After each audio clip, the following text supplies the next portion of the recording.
To kick off at this event, I would like to welcome Bapak Budi Gunadi Sadikin, Minister of Health Republik Indonesia, who ready to deliver his opening remarks. Bapak Budi Gunadi Sadikin, platform is yours. Assalamualaikum warahmatullahi wabarakatuh. Rekan-rekan sekalian, Pak Maksi, Ketua Umum Perhimpunan Ahli Epidemiologi Indonesia, Dr. Haryadi, ada distinguished speakers dari WHO, Tokyo University, sama Loughborough University dari United Kingdom, sama hadirin sekalian. Saya senang sekali bisa hadir di acara ini karena memang pandemi COVID-19 benar-benar menunjukkan bahwa surveillance dan karantina itu menjadi sangat penting. Penting di dua sisi.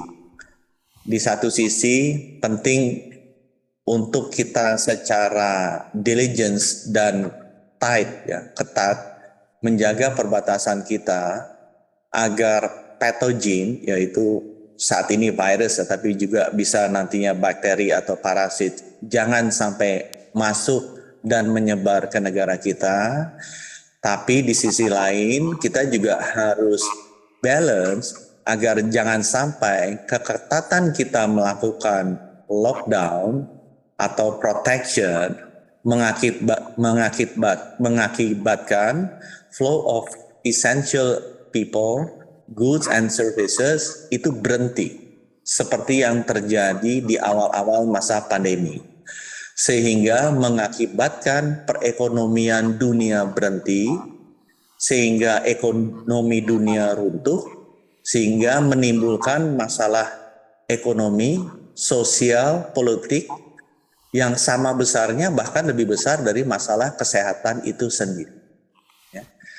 Itu yang menyebabkan kenapa pandemi kali ini bukan hanya berhenti di masalah kesehatan, tapi juga menjadi masalah ekonomi dunia, menjadi masalah sosial dan politik ekonomi dunia. Beberapa pemerintahan jatuh, beberapa negara juga jatuh, ekonomi dunia juga runtuh, dan ini adalah salah satu krisis ekonomi dunia yang paling besar dalam sejarah. Beberapa negara jatuh miskin, mundur beberapa puluh tahun ke belakang disebabkan oleh krisis kesehatan. Jadi ini adalah krisis yang multidimensi. Dimulai dari krisis kesehatan, tapi menyebabkan krisis ekonomi, krisis sosial, krisis politik. Jadi lengkap. Nah, peran dari teman-teman para epidemiolog, para surveyor, para yang bergerak di bidang kekarantinaan harus menyadari bahwa ada unsur multidimensi ini. Bukan hanya satu dimensi sesuai dengan tanggung jawab dan pekerjaan kita. Bahwa tugas kita adalah semata-mata ngerem jangan sampai patogennya masuk. Karena kalau kita lakukan itu kita blok aja agar jangan masuk semuanya. Akibatnya masyarakat kita mati kelaparan, daerah-daerah yang nggak punya pangan gitu. Daerah-daerah seperti Indonesia yang nggak punya obat-obatan tapi virusnya udah masuk.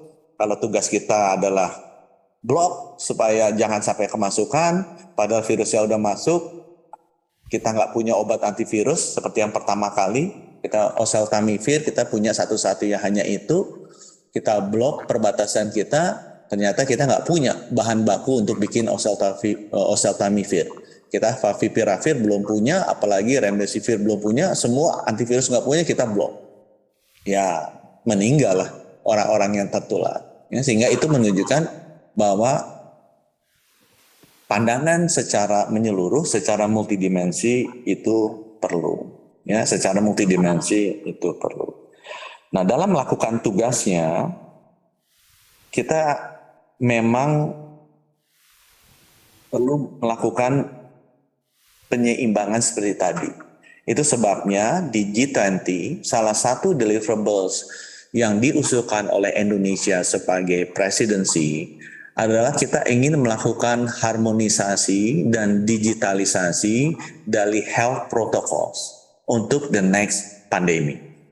Sehingga pada saat pandemi nanti terjadi, kita bisa melakukan protokol kesehatan yang standar di seluruh dunia untuk memastikan bahwa protokol kesehatan yang kita bangun bisa menahan masuknya patogen yang berbahaya, tapi tidak menahan pergerakan orang-orang dan barang esensial antar negara. Jadi kita bisa menyeimbangkan antara menahan masuknya atau menyebarnya patogen antar negara, tapi tidak menahan bergeraknya manusia dan barang-barang yang esensial, yang sehat antar negara. Contohnya ya pilot-pilot pesawat, petugas-petugas medis, peneliti-peneliti, ya, awak-awak kapal yang mengangkut essential medical countermeasure, whether it is vaccine, therapeutics, atau juga diagnostic tools. Itu justru pada saat pandemik harus diizinkan untuk terus bergerak, memiliki mobilitas 100% antar negara. Karena kalau mereka 100% hantam kromo ditutup, tidak boleh bergerak, mati juga umat manusia kita. Nah, standarisasi dan harmonisasi protokol kesehatan ini yang dilakukan, dan alhamdulillah Indonesia sebagai leaders di G20 sudah berhasil mendapatkan persetujuan dari para negara-negara G20 dan juga lembaga kesehatan internasional untuk melakukan adopsi terhadap standarnya WHO, dan kita adopsikan secara digital dalam bentuk QR code agar bisa diadopsi untuk seluruh negara, agar informasi testing dan informasi vaksinasi itu bisa masuk dan diterima di seluruh negara. Sehingga nanti for the next pandemic, selama setiap negara bisa melakukan standar testing dan vaksinasi terhadap orang-orangnya maupun juga barang-barang yang essential yang harus terus berputar atau bergerak untuk menunjang kehidupan manusia selama pandemi, dan itu memenuhi standar WHO, orang dan barang-barang ini tetap bisa bergerak, tetap bisa mobile antar negara. Dan setiap negara yang keluar atau menerima tahu bahwa selama memenuhi standar yang sudah diakui, orang-orang ini dan barang-barang ini bisa keluar dan masuk. Dan guaranteed by international systems bahwa ini aman. Ya. Jadi ini adalah salah satu hal yang sudah berhasil Indonesia sebagai presiden dari G20 mencapai satu key deliverables untuk melakukan harmonisasi dari Global Health Protocol Standard. Sehingga for the next pandemic, di mana kita harus melakukan pembatasan mobilitas, kita harus melakukan lockdown untuk menurunkan laju penularan dari patogen yang nanti akan ada. Kita tidak melakukan hantam kromo yang mengakibatkan secondary disastrous effect yang menyebabkan krisis lanjutan dalam bentuk krisis sosial, krisis ekonomi maupun krisis politik. Tapi kita masih mengizinkan adanya global mobility for essential people and goods and services, terutama terkait dengan mobility dari emergency medical countermeasure dan mobility dari healthcare professionals and workers globally. Nah, itu yang pertama yang saya pesan, yang saya ingin sampaikan, dan saya terima kasih untuk dukungan dari negara-negara G20, health ministers, dan international organizations yang sudah mendukung Indonesian leadership untuk bisa adopt these harmonizations on global health protocol standard sehingga kita will be ready for the next pandemic. Yang kedua yang saya ingin sampaikan adalah technology is growing, ya, expanding. Sehingga dengan demikian kita bisa mempercepat, bisa mempercanggih bagaimana kita melakukan surveillance. Kalau dulu surveillance dilakukan dengan suhu misalnya, ya. Kalau dulu surveillance dilakukan dengan sertifikat vaksin yang kuning misalnya, ya. Sekarang surveillance bisa dilakukan secara online dengan apps. Contohnya di Indonesia kita punya Peduli Lindungi, di Singapura punya Trace Together, di EU mereka punya aplikasi sendiri. Di Saudi Arabia mereka punya aplikasi Tawakal. Sehingga informasi mengenai vaccinations, informasi mengenai testing, yang sekarang yang paling populer adalah testing PCR, itu secara digital bisa disertifikasi masuk dan bisa di-recognize, bisa di-harmonize, sehingga globally bisa di-standardize. Sehingga integrity dari informasi tersebut, kemudian adopsi dari informasi tersebut, speed dari recognition informasi tersebut, accuracy dari informasi tersebut bisa jauh lebih baik. Bisa jauh lebih baik. Semua lab PCR yang ada di Indonesia sekarang 1.000 lebih itu sudah terintegrasi secara sistem sehingga begitu mereka update hasilnya itu langsung masuk ke Peduli Lindungi kapanpun mereka update ke sistem. Sehingga dengan demikian secara online kita bisa tahu kondisi yang bersangkutan. Nah, if there is another pathogen, contohnya monkeypox, yang juga bisa dicek dengan PCR, hanya beda reagennya saja.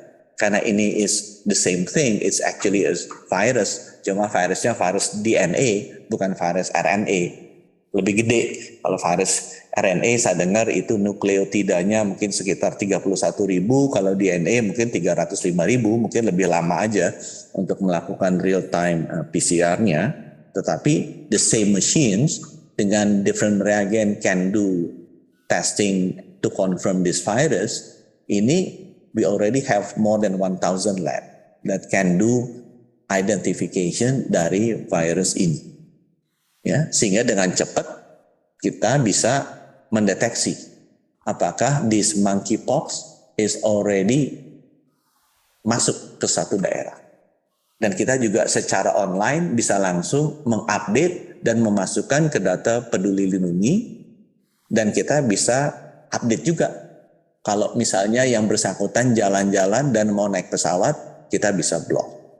So, that is the advancement of technology. Ya.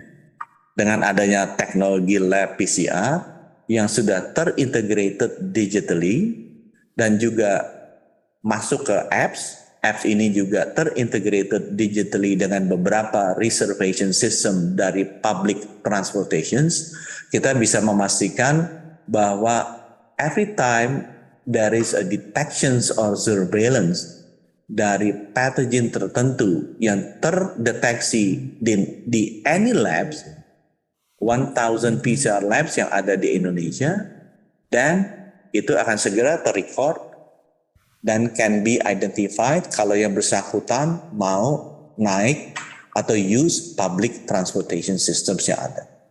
Jadi bisa meredam penyebarannya. Nah, technology like this need to be utilized.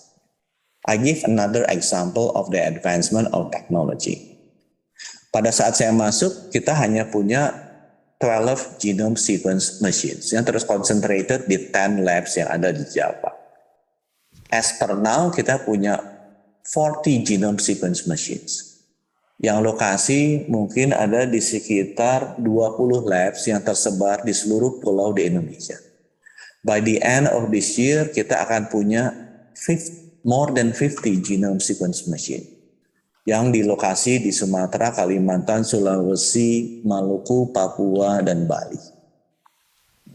Instead of pada saat saya masuk Desember 2020 hanya ada di Jawa. Ya, this machine is already juga connected. Sehingga dengan demikian, teknologi genome sequence yang bisa membedakan jenis varian dari virus, bakteria, atau juga parasitenya, itu kita bisa lakukan dengan jauh lebih cepat dan jauh lebih distributed di all islands yang ada di Indonesia. Nah, jaringan ini harus dimanfaatkan this technology. Saya 6 bulan yang lalu baru lihat bahwa the new technology in genome sequence itu alatnya sebesar handphone. Harganya $5.000. Sekarang kita lagi coba menjajaki apakah small genome sequence device yang harganya $5.000 dan alatnya sebesar handphone ini kita bisa tebar di seluruh puskesmas untuk bisa mendeteksi bakteri TBC yang sekarang dites menggunakan TCM. Ya, instead of kita punya TCM machine di seluruh puskesmas yang mahal dan sekali tes 250.000, kita bisa menggunakan genome sequence device yang besarnya sebesar handphone dan sekali tes cuma $11, sekitar 150.000. Kita bisa tahu exactly varian dari bakterinya apa. Sehingga instead of pakai paket A, paket B, kita tebak-tebak paket antibioticsnya menyebabkan antimicrobacterial resistant, kita bisa langsung kasih antibiotics yang spesifik untuk varian dari bakteri. Karena begitu kita tahu TBC-nya, kita ambil sekutumnya, spend $11 gitu ya, sekitar 170.000, masukin ke genome sequence-nya, alatnya yang sebesar handphone di puskesmas, run 3 jam, kita tahu, oh ini bakteri tuberkulosisnya tipe ini, varian ini. Langsung kita kasih paket C, misalnya, rifampicin plus apa. Sehingga tidak akan terjadi yang namanya antimicrobacterial resistance. Ya. Perkembangan teknologi seperti ini akan sangat membantu dari surveillance system kita. Jadi teman-teman, pesan saya yang kedua adalah embrace the new technology. Ya. Digital technology, health technology itu berkembang dengan sangat pesat. Jangan kagok, jangan kaget, ya, tapi update terus. Karena itu akan sangat membantu kita ke depannya. Itu pesan saya teman-teman, 2 hal tersebut. Yang pertama adalah ingat bahwa teman-teman tugasnya bukan hanya menjaga agar patogen itu tidak masuk, tapi juga menjaga keseimbangan agar patogen tidak masuk, tapi healthcare professional, healthcare workers, dan emergency medical countermeasures tetap harus masuk. Agar tidak terjadi, bukan hanya krisis kesehatan tidak terjadi, tapi krisis sosial, politics, dan ekonomi juga tidak terjadi. Gitu. Dan yang kedua, be familiar, be comfortable, dan always embrace new technology. Terima kasih. Wassalamualaikum warahmatullahi wabarakatuh.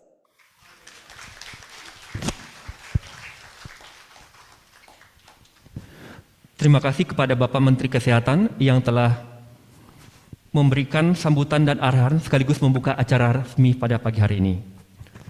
Dikarenakan Bapak ada kegiatan lain, maka dipersilakan untuk meninggalkan pertemuan ini. Sekali lagi kami ucapkan terima kasih.